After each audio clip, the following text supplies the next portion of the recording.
Hey everybody, it's Uncle John from Your Story Hour, and I'm back to bring you another chapter from Eeny, Meeny, Miny, Mo, and Still Mo by the author Sam Campbell.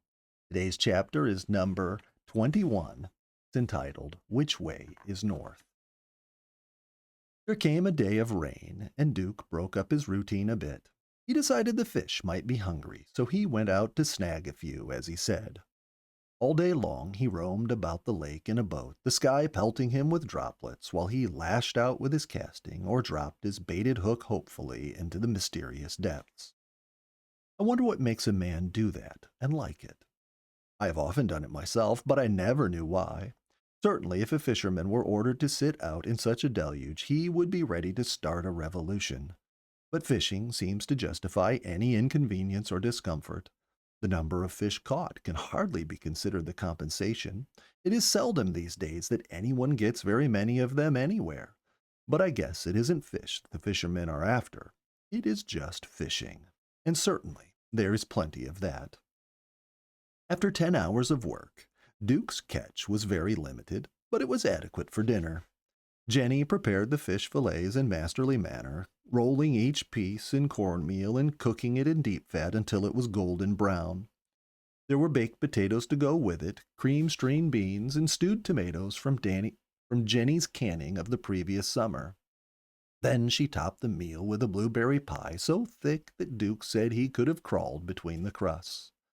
Duke went to bed early that night. He said he wanted to listen to the rain pattering on his tent house, but he didn't stay awake long enough to hear much of it. He was exhausted from his strenuous day of fishing. The next morning was clear and sunny, the world sparkling with clinging raindrops of yesterday. Duke was on the go again. This time he said he was going to get away from the trails. He wanted to take a look at the back country and see if he could find a little lake that I had told him was somewhere beyond Vanishing Lake. I was sure I need not worry about his getting lost. A man trained to find his way through jungles would have no trouble with the open forests of the north. He knew how to make use of a compass, and I had lent him mine. Certainly, he would not be like the people who were lost so long all the rangers in the district were searching for them. When they were found, they were going in exactly the wrong direction because they thought that the compass pointed back to camp. Or there was the sweet young thing who asked me how to point a compass.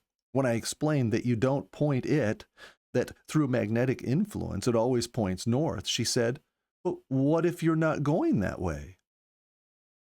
Duke knew that all of the territory he would travel was west of our lake, and therefore, if he headed east toward the close of day, he was sure to find a familiar shore or trail.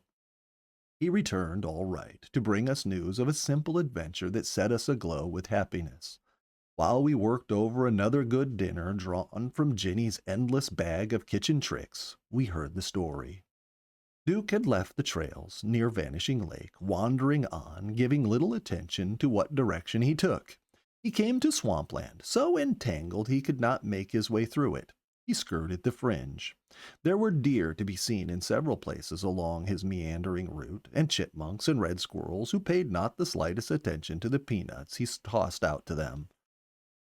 He climbed steep hills, worked along forest-covered ridges until he came to a valley so still and beautiful he decided to have his lunch there and bide a while. The vale was peopled with good-sized maples and hemlocks beneath which no brush could grow. It seemed, he said, that he had accidentally found the parlor of nature. At one point, there was a newly fallen aspen tree, still bearing young leaves. Several of the branches were in such arrangement that they made a perfect chair. Here Duke sat to eat his lunch and read a little. He had been there for perhaps an hour and was deeply absorbed in what he was reading when he heard a little grunting noise coming from the end of the log on which he was sitting. There stood a tremendously large old porcupine, the largest he had ever seen. "Was it by any chance salt or pepper?" I asked. "Much too large, as I remember them," declared Duke, and he went on to describe the startlingly friendly attitude of the animal. "At first, I thought he didn't know I was there," Duke went on. "The old fellow came up the trunk of that fallen tree right toward me, and as he came, he kept giving a call like a yawn, this way.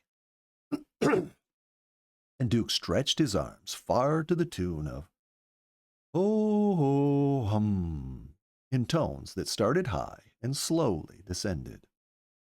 Jenny and I were leaning forward now, eager for the rest of the story. There were things about this old porcupine that were strangely familiar. Duke told how the creature came up on the log without the slightest evidence of fear, pausing occasionally to scratch himself in a lazy fashion. Duke talked to him a bit and moved a little, said he figured it was best to make sure the animal knew he was there. I didn't want him to be surprised, so he would whirl around and hit me a slap with that tail of his, he said, knowing well the power and punch the old porcupine carries along behind him. But this creature had no notion of slapping Duke. In fact, his intentions were of the friendliest nature. "He came right up within 3 feet of me," said Duke with growing enthusiasm. "I didn't risk touching him, but I feel sure that I might have done so. He stayed there too, within arm's length. He didn't want to go away." I could hold back my excitement no longer. "Duke, tell me, how large was he? Measure it off." Duke held his hands fully 30 inches apart. From nose to tip of tail, he was fully that long, he declared. "And were his quills light-colored, so that he presented a gray appearance?" "Yes." "And he put his feet in your lap, didn't he?" "Yes, I was coming to that. How did you know?" asked Duke. "When I moved a little away, he kept coming after me." "And did he sit and stare at you, looking as if he wanted to talk?" "He certainly did. Looked right at me until I felt embarrassed." "And he didn't run away, but stayed on the log near you. Never moved until I arose to go, and then he sat up, shook his quills, grunted a little, and settled down again." I looked at Jenny. She had formed the same opinion I had. No porcupine in the world would behave that way with a human being except our old-time pet, Inky. 2 years had passed since we had seen him. There had been no sign of him at the salt lick where we had met so many times in previous years. I had walked the forest trails calling for him in vain, but Duke, strolling at random in the woods, had entered the valley where this patriarch of a porky had settled. Duke was not very helpful about the location of that valley. He hadn't known which way he walked to get there. He only knew that he had walked in a generally easterly direction to come back. It might have been northeast he traveled, or southeast, or just plain east. He didn't know. What was the valley like? Well, it was low, but all valleys are like that. There were maple and hemlock trees in it, but hundreds of such groves could be found. There was a lot of wintergreen growing on the surrounding hills, but there is never a hill without some of it. And he said there were crows flying high overhead, which was, of course, a big help. "But you found old Inky, you rascal," I said, "and that fulfills another hope of mine. I'm going to search for him. I don't know how I'll ever find that valley, or identify it if I do get there, but it's worth a try." "Oh, I know how you can recognize it if you get there. By your compass." "By compass? How would I ever know a valley by compass unless I knew exactly in which direction it lay to begin with?" "No, I didn't say by compass," I said. "I didn't say by compass," Duke replied. "I said you could recognize the place by your compass." "My compass?" "Yeah, I just remembered I left it there. I put it down on that aspen tree and stepped back from it to let the needle settle. I noted some tall trees that stood right east of me and planned to walk toward them. Then I got so excited about that porcupine I just walked away without the compass. It makes it all easy. You will know the valley because your compass is there, or you can know your compass because it's in that valley." And that's the end of chapter 21.